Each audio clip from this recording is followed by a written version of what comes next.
Hello, I'm Sarah, better known as the Muddy Puddle Teacher, and thank you for watching my videos.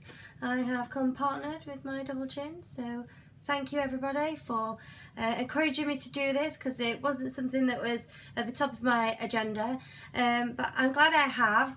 And I think the most important thing about this is that I'm hopefully going to be able to inspire and help even more of you go outside, which is my true passion, my teaching passion, my teaching superpower, as I like to call it. So it's my first one, so I just thought I would just introduce myself to start off with. So I'm Sarah, I'm from Sheffield, I'm a mum, I've got two little girls, Sienna and Florence, they're 5 and 2. I'm married to a super husband who is a super husband because he has to put up with me and all of my crazy stuff. For example, I've had a sandpit in the living room, I've let my children play with 1,000 baubles on the kitchen floor. They were fluffy ones, they weren't plastic ones. Safety first. I've poured paint all in the back of the boot, that, you know, just normal crazy stuff like that. So that's why he's super husband. And I'm a teacher, and I have been one for 11 years, so this will be my 12th year next academic year, and I've loved every minute of it. I love being a teacher.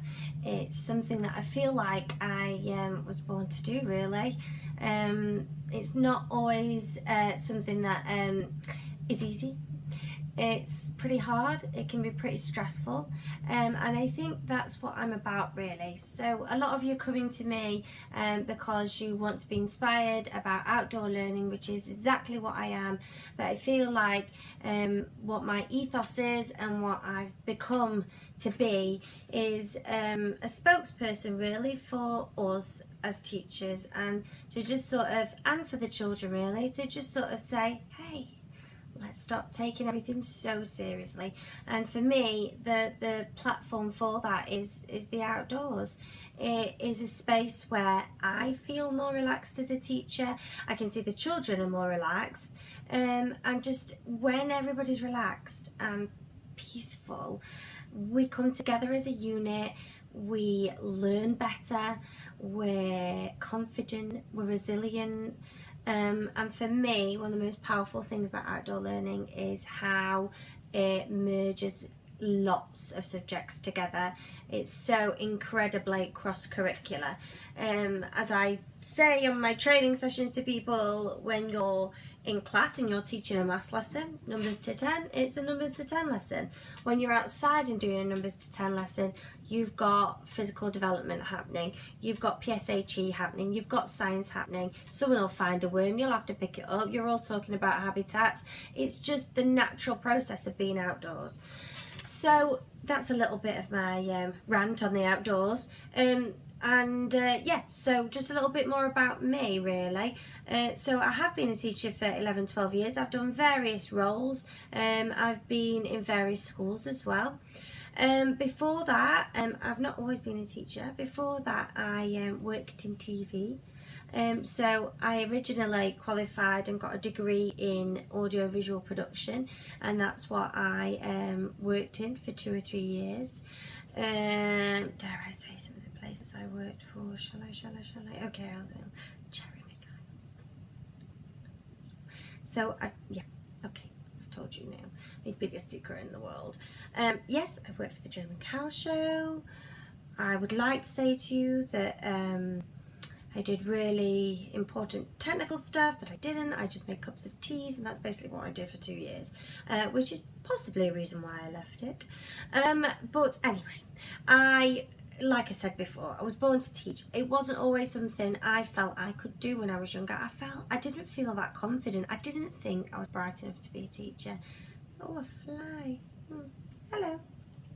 Hello. So yeah, I didn't feel that confident about being a teacher. I didn't think I was clever enough. I was always a child that struggled quite a lot in school, and I suppose all of that background now I see has come through into my teaching career, but I really did struggle, and most of it was for the reason and the fact that I didn't learn very well from seated position to board. I can just remember myself just completely losing myself in my imagination and thinking of everything but what I was being taught.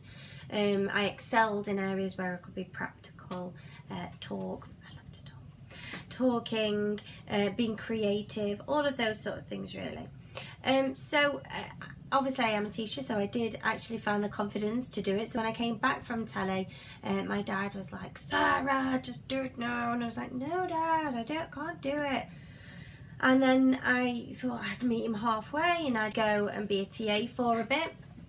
And I loved that. I absolutely loved it. That was it. It was just like the days just flew by. I got to really focus on children and help them, and I just loved it. And the teachers that were really, really great with me, and they were like, "Go and do your PGC. I think this is something you ought to do." So I thought, well, if I got to lose, I'll go and do it. I did it, and like I said, I was a teacher, and I was a teacher for quite a long time, really. Still am a teacher. Just because you leave teaching doesn't mean you're not a teacher anymore. I think a lot of people do leave teaching for certain reasons, lots of different reasons, really. I hear loads of stories, and I completely understand a lot of them. It doesn't mean you're not a teacher anymore. I think, it's still there, and people still manage to do lots of very different things with their teaching qualification, and I know the reasons why a lot of you leave. And it's because of the seriousness of the pressure and of the direction we're going in, which to us doesn't always feel like it's about the child.